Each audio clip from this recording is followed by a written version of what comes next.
صوبہ خیبر پختونخوا میں حکومت نے تمام شہریوں کے لیے مفت ہیلتھ انشورنس کا اعلان کیا ہے۔ اس سے قبل یہ اسکیم چند اضلاع تک محدود تھی، تاہم گزشتہ ماہ سے اب یہ سہولت صوبے کے تمام افراد کے لیے ہوگی۔ اس اسکیم کے تحت صوبے کے 400 سے زائد نجی اور سرکاری ہسپتالوں میں سالانہ ہر خاندان کا 10 لاکھ روپے تک کا علاج مفت ہو سکے گا۔ عابداللہ نے اسی اسکیم کے تحت دل کا آپریشن کروایا۔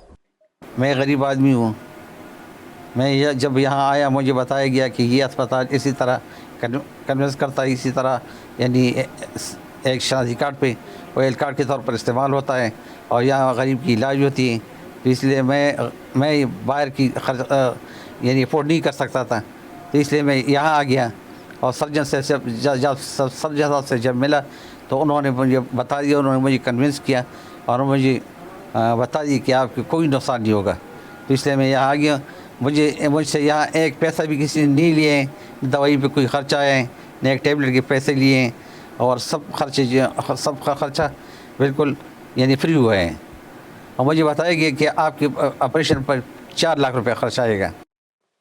صوبے کے بیشتر شہریوں نے اس حکومتی اقدام کا خیر مقدم کیا ہے۔ ماہرین کا کہنا ہے کہ صحت اور ماس ٹرانزٹ وہ شعبے ہیں جن میں سرمایہ کاری لوگوں کو با اختیار بنانے اور ان کی پیداواری صلاحیتیں بڑھانے میں اہم کردار ادا کرتی ہیں۔ اس وقت پینڈیمک کے آ جانے سے کم از کم ایک فائدہ جو سلور لائننگ ہے وہ یہ ہے کہ حکومتوں کی توجہ جو ہے اب سوشل سیکٹر ڈیولپمنٹ پہ آ گئی ہے، تو ہیلتھ اگر پچھلے کئی دہائیوں سے نگلیکٹڈ رہا ہے پاکستان جیسے ملکوں میں، تو کم از کم اب حکومت کو یہ احساس ہو گیا ہے کہ اگر ہم پبلک ہیلتھ انفراسٹرکچر اسٹرینتھن نہیں کر سکتے تو ہمیں اس کا کوئی نہ کوئی آلٹرنیٹیو جو ہے وہ دینا ہوگا، اور وہ آلٹرنیٹیو جو ہے وہ ہیلتھ کارڈز کی شکل میں دینے کی کوشش کی جا رہی ہے۔ اس وقت پی ٹی آئی حکومت ملک میں صحت، ٹرانسپورٹ اور غربت میں کمی کے منصوبوں کی مد میں سالانہ اربوں روپے کا ریلیف فراہم کر رہی ہے۔ اس کے علاوہ صوبائی حکومتیں بھی فلاحی منصوبوں پر اربوں روپے خرچ کر رہی ہیں، مگر بعض معاشی ماہرین کی نظر میں ان پروگراموں سے بہتری آئے، اس کے لیے ان میں کچھ بنیادی تبدیلیوں کی ضرورت ہے۔ میرے خیال سے اس وقت یہ پروگرام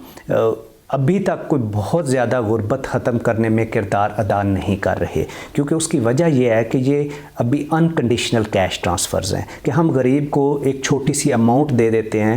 6000 روپیہ فرض کریں BIS پہ اس وقت دے رہا ہے، تو ہمیں جو کرنا چاہیے وہ یہ ہے کہ ہمیں کنڈیشنل کیش ٹرانسفر شروع کرنی چاہیے کہ جس میں صحت کے پروگرام ہوں، ہنر کے پروگرام ہوں، تعلیم کے پروگرام ہوں، کہ جس سے لوگوں کے لیے روزگار کے مواقع پیدا ہوں، تو پھر یہ پروگرام آپ کو زیادہ بہتر، یہی بجٹ آپ کو زیادہ بہتر غربت کو ختم کرنے میں اپنا کردار ادا کرے گا۔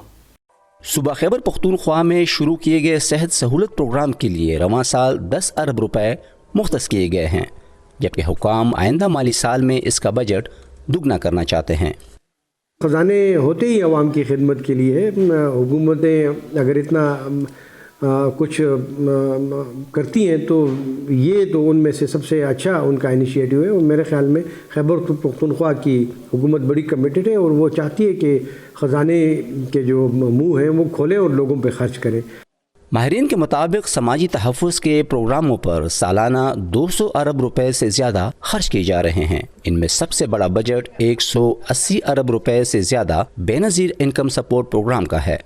پاکستان سال ہر سال سے بجٹ خسارے کا سامنا کر رہا ہے، جبکہ کووڈ کی وبا نے ملک کی مالی مشکلات میں مزید اضافہ کیا ہے۔ ایسے میں جہاں حکومت عوام کی فلاح کے پروگراموں پر بھاری رقم خرچ کر رہی ہے، ماہرین کی نظر میں ایسے منصوبوں پر توجہ کی ضرورت ہے جو ملازمت اور کاروبار کے مواقع پیدا کریں، تاکہ مجموعی قومی آمدن میں اضافہ ہو اور قومی خزانے پر بوجھ کم ہو سکے۔ نظر الاسلام، وائس آف امریکہ، اسلام آباد۔